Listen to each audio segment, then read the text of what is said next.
నిఖిల్ బాబు, మీ riding business ఎలా ఉంది? బాగానే ఉందండి. మీ పుణ్యమాని 4 రూపాయలు సంపాదించుకోగలుగుతున్నాను.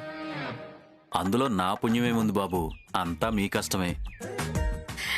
కష్టపడితేనే కదా డబ్బులు వచ్చేది. ఇలా కబుర్లు చెప్పుకుంటూ కూర్చుంటే ఎలా వస్తాయి?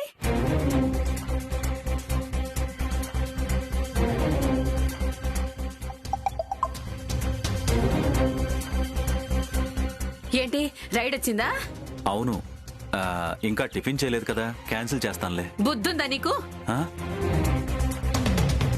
పొద్దునే వచ్చిన బోనీ బేరాన్ని ఎవరైనా క్యాన్సిల్ చేసుకుంటారా? అంటే ఇంకా టిఫిన్ చేయలేదు కదా అని. టిఫిన్ ఎక్కడో చోట తినొచ్చు కదా, దానికోసం వచ్చే డబ్బులు పోగొట్టుకుంటావా? అయినా ఒక పూట టిఫిన్ తినకపోతే చచ్చిపోతావా? ఏంటి ఇంకా అలా చూస్తున్నావు? తొందరగా రైడ్కి వెళ్ళు. అలాగే.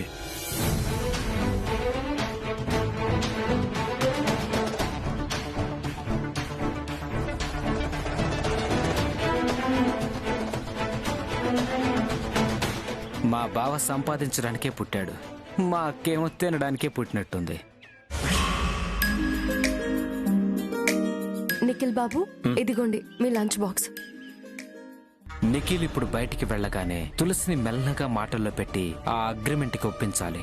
నిఖిల్ బాబు, మీరు ఎక్కడున్నా కూడా లంచ్ టైంలో మాత్రం తినేసేయాలి, సరేనా? అలాగే తులసి, బాయ్. బాయ్.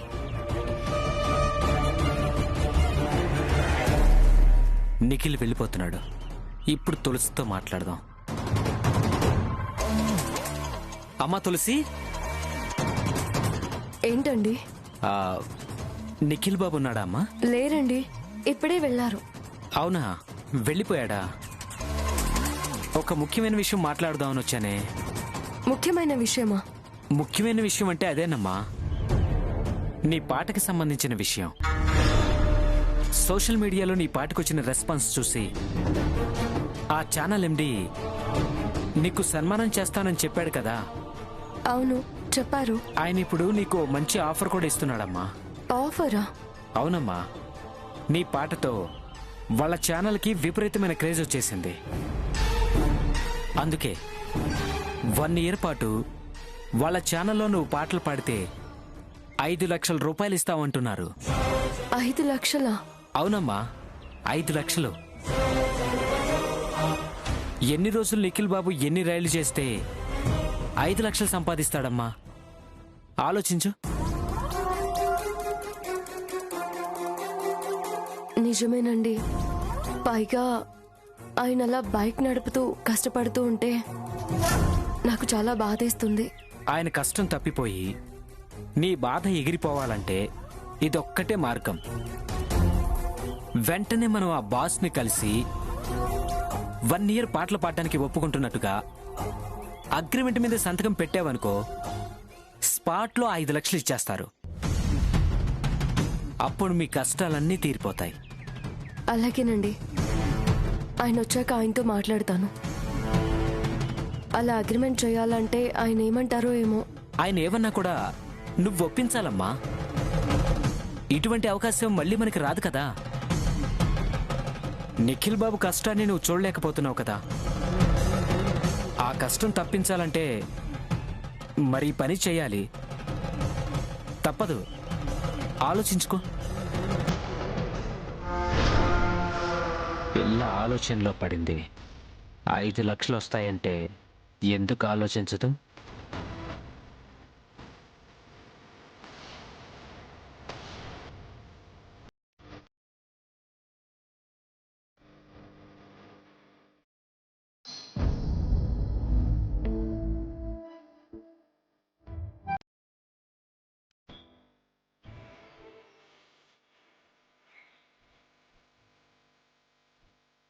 ఎన్ని రోజులు నిఖిల్ బాబా ఎన్ని రైడ్ చేస్తే 5 లక్షలు సంపాదిస్తాడమ్మా?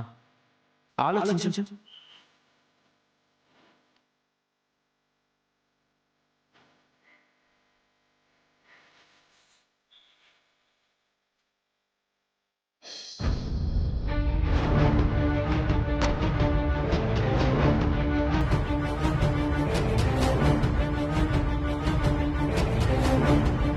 ఓకే, అలాగే, thank you. Excuse me, yes 2 days back మా మదర్ని డిశ్చార్జ్ చేసి తీసుకువెళ్ళామండి. ఓకే. మా మదర్కి 2 వ్యక్తులు బ్లడ్ డొనేట్ చేశారు. వాళ్ళ అడ్రస్ కొంచెం చెప్తారా? మీ మదర్ పేరేంటి? వసంత.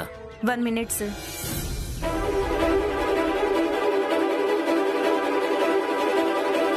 Hello sir. Okay sir. Sir వాళ్ళ అడ్రస్ లేదు, ఫోన్ నెంబర్ ఉంది. మీరు ఆ నెంబర్ కాంటాక్ట్ చేసి అడ్రస్ కనుక్కోండి. ఓకే అండి, థ్యాంక్ యూ అండి. Okay sir.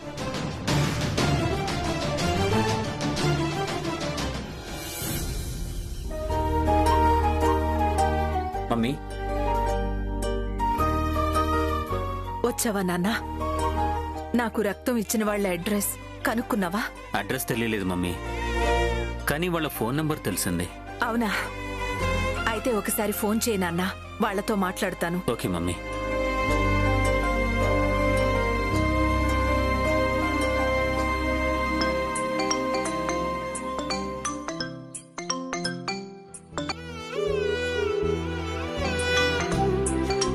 ఏంటండి అలా చూస్తున్నారు?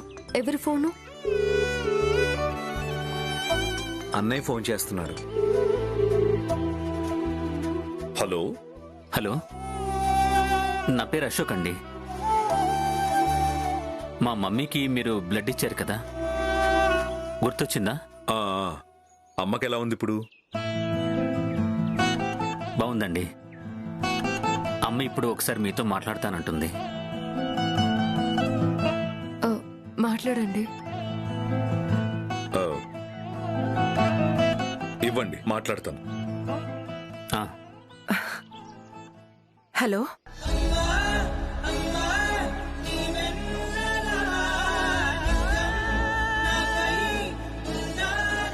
హలో. హలో, నమస్కారం అండి. నమస్కారం బాబు. అయ్యో, మీరు నాకు నమస్కారం పెడతారేంటండి? తల్లి లాంటి వాళ్ళు మీరు.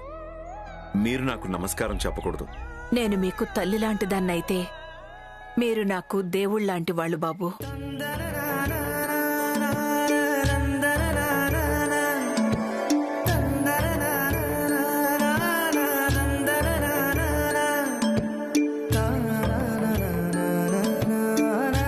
సమయానికి దేవుళ్ళ వచ్చి నాకు రక్తమిచ్చి నా ప్రాణాల్ని కాపాడారు.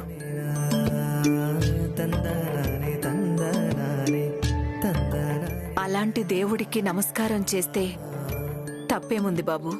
మీ ఆరోగ్యం ఎలా ఉందమ్మా? పర్వాలేదు బాబు, బాగానే ఉంది.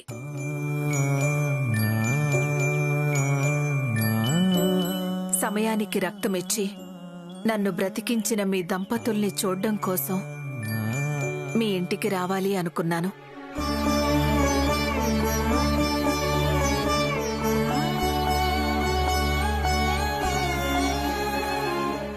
కానీ శరీరం సహకరించకపోవడం వల్ల రాలేకపోతున్నాను. అయ్యో, పర్లేదమ్మా, మీరు రానక్కర్లేదు. మీరు ఆరోగ్యంగా ఉండడమే మాకు కావాలమ్మా.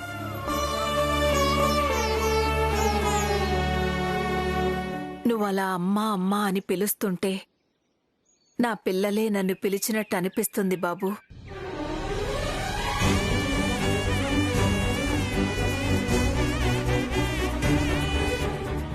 నేను మీ పిల్లాడిని అనుకోండి.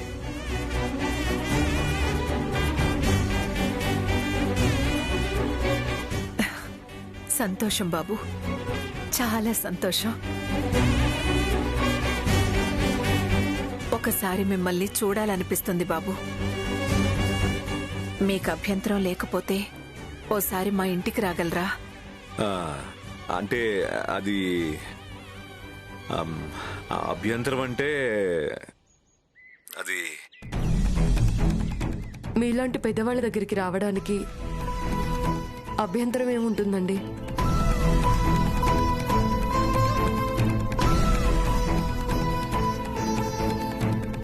నువ్వు?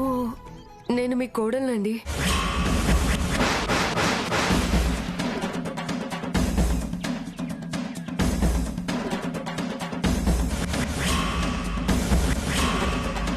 అంటే ఆయన మిమ్మల్ని అమ్మ అన్నారు కదా, అప్పుడు నేను మీకు కోడల్నే అవుతాను కదా. మీరు ఎంత అభిమానంగా మాట్లాడుతూ ఉంటే నా సొంత కొడుకు కోడలితో నేను మాట్లాడుతున్నట్టే అనిపిస్తోంది. అది మా అదృష్టం అండి. వీలు చూసుకుని నువ్వొకసారి అబ్బాయిని తీసుకుని మా ఇంటికి రావాలమ్మా.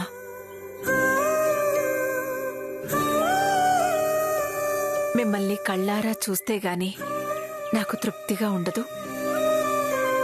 అలాగేనండి, వస్తాం, తప్పకుండా వస్తాం.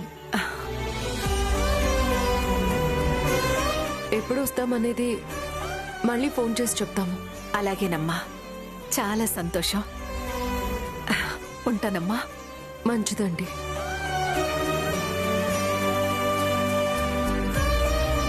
వస్తానన్నారా? తప్పకుండా వస్తారు. ఏంటి శ్యామ ఇది? మనం అమ్మ దగ్గరికి ఎలా వెళ్తాం? ఎలాగోలా వెళ్ళాలండి. అత్తయ్య గారు మనల్ని చూడాలనుకుంటున్నారు కదా, వెళ్ళాలంతే. అక్కడికి వెళ్తే మామయ్య గారి ఆరోగ్యం ఎలా ఉందో కూడా మనం కళ్ళారా చూడగలుగుతాం. కరెక్టే శ్యామ, కానీ ఎలా వెళ్ళాలి అనేది అర్థం కావడం లేదు. అది ఎలా వెళ్ళాలనేది ఆలోచిద్దాం. మనం మాత్రం వెళ్ళి తీరాల్సిందే.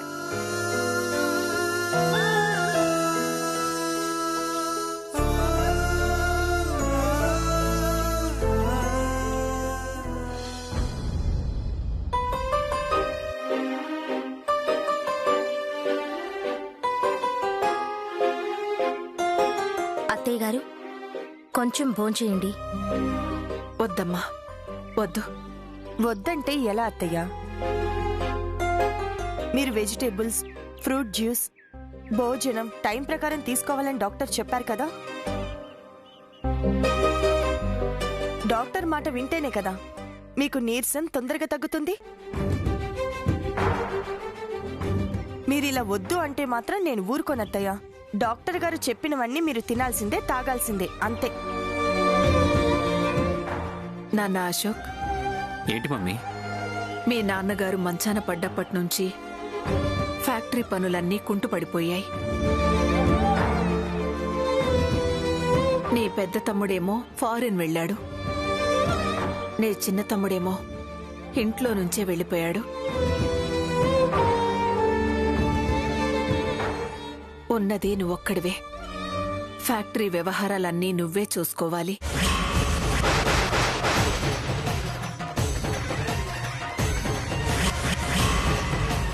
రేపటి నుంచి ఇక ఫ్యాక్టరీకి వెళ్లడం మొదలుపెట్టు నాన్నా. అలాగే మమ్మీ. ఇంతకాలం మీ నలుగురు కలిసి ఫ్యాక్టరీ వ్యవహారాలన్నీ చూసుకునేవాళ్లు. ఇప్పుడు ఒంటరివాడివైపోయావు.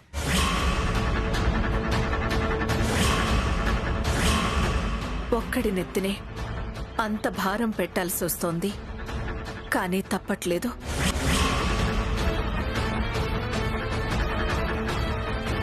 పర్లేదులే మమ్మీ, ఫ్యాక్టరీ వ్యవహారాలన్నీ నేను చూసుకుంటాను కదా. నువ్వు నిశ్చింతగా ఉండు. నువ్వు దాని గురించి ఏమీ టెన్షన్ పడకు మమ్మీ. టెన్షన్ ఆవిడికి కాదు, నాకు.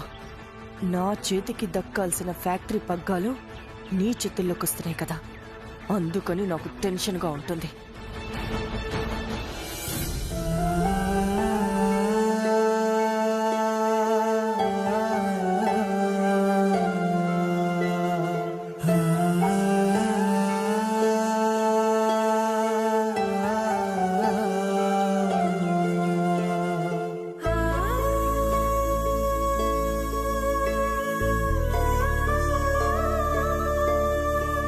తినండి అత్తయ్య.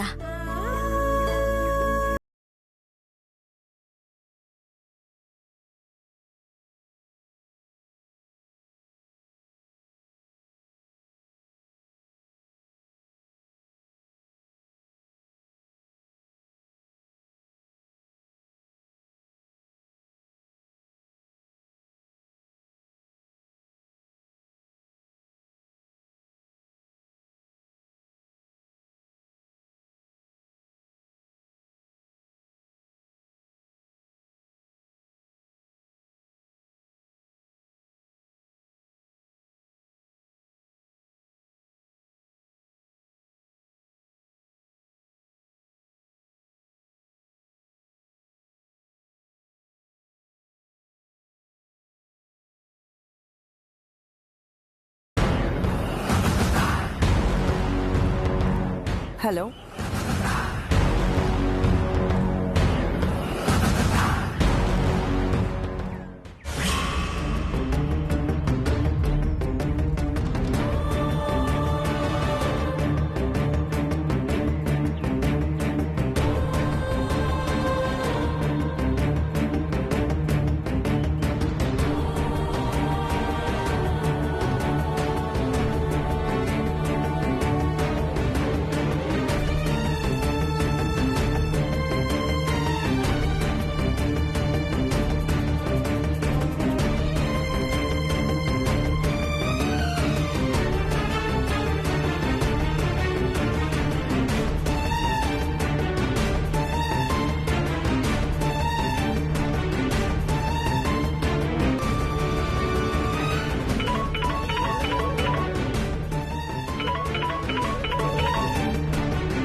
హలో, ఎవరండి? నేను వర్మగారి భార్యని మాట్లాడుతున్నాను. పర్లేదు, చెప్పండి.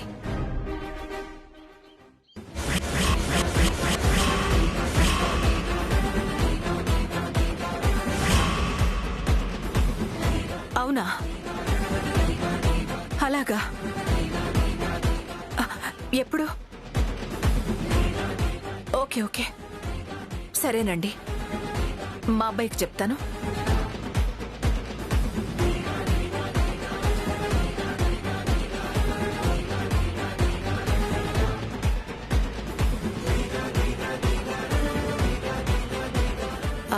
మీరేం కంగారు పడకండి. అశోక్ వాళ్ళ ఫ్రెండ్ ఎవరో ఫోన్ చేశాడు, అంతే. మీరు హాయిగా పడుకోండి. అశోక్కి వాళ్ళ ఫ్రెండ్ ఫోన్ చేశాడని చెప్పొస్తాను.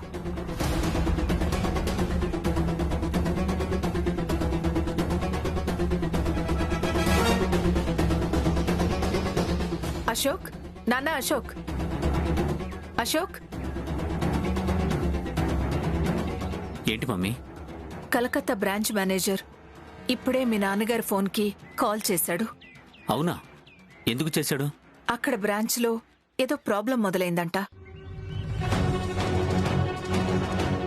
వర్కర్స్కి మేనేజర్కి మధ్య ఏదో గొడవ జరిగిందంట.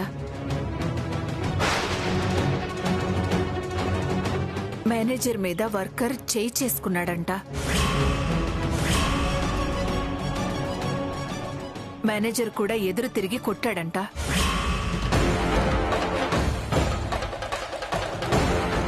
వర్కర్స్ అందరూ కలిసి స్ట్రైక్ చేస్తామని చెప్పి పోలీస్ కంప్లైంట్ ఇస్తామని బెదిరిస్తున్నారట. నువ్వు వెంటనే వెళ్ళకపోతే మ్యాటర్ చాలా సీరియస్ అయ్యేలా ఉందంట. అయ్యయ్యో, అదేంటత్తయ్యా ఇలా జరిగింది? బావగారు వెళ్ళకపోతే అక్కడ ప్రాబ్లం సాల్వ్ అవ్వదు. వాళ్ళు వెళ్ళి పోలీస్ కంప్లైంట్ ఇచ్చారంటే చాలా పెద్ద ఇష్యూ అవుతుంది. అంత దూరం రాకుండా ఉండాలంటే బావగారు వెంటనే వెళ్ళాలి. అవునేశ్వర్య, నేను వెంటనే బయలుదేరతాను. ఇంకో 2 hours లో కోల్కతా ఫ్లైట్ ఉంది. మీరు లగేజ్ సర్దుకుంటూ ఉండండి, నేను ఫ్లైట్ టికెట్ బుక్ చేస్తాను. అలాగే ఐశ్వర్య. వైదేహి, పద బ్యాగ్ సర్దుదు గాని. అలాగే అండి.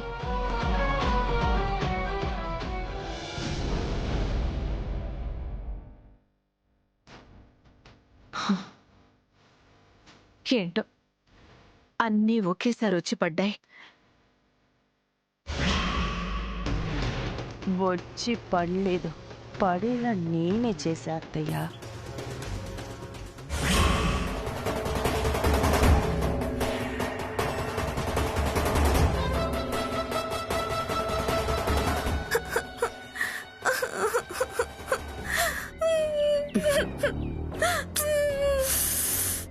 నోర్మై, మీ అమ్మ నన్ను వచ్చేంత వరకు నువ్వు నోరిప్పావో దబ్బడం తీసుకొచ్చి నీ నోరు కుట్టేస్తాను, జాగ్రత్త.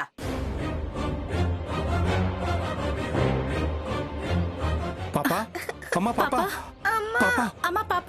పాపా. ఆగండి. ఇదేంటి వనజాక్షి, స్కూల్ నుంచి మా పాపని తీసుకొచ్చావంట, ఎందుకు? ఎందుకా? మీకు శ్రమ తప్పిద్దామని. మాకు శ్రమ తప్పించడం ఏంటండి? ఏంటా పాపం రోజు మీ పాపని స్కూల్లో దించడానికి స్కూల్ నుంచి తీసుకెళ్లడానికి అంత దూరం నుంచి శ్రమ పడొస్తున్నారు కదా. రేపటి నుంచి మీ పాప కోసం మీరు స్కూల్కి వెళ్ళనక్కర్లా. ఎందుకు వనజాక్షి? ఎందుకా? మీరు నా దగ్గర తీసుకున్న అప్పు వడ్డీతో సహా తీర్చే వరకు మీ పాప స్కూల్కి వెళ్ళదు. ఏంటి అలా మొహమొహాలు చూసుకుంటున్నారు? అర్థం కాలేదా?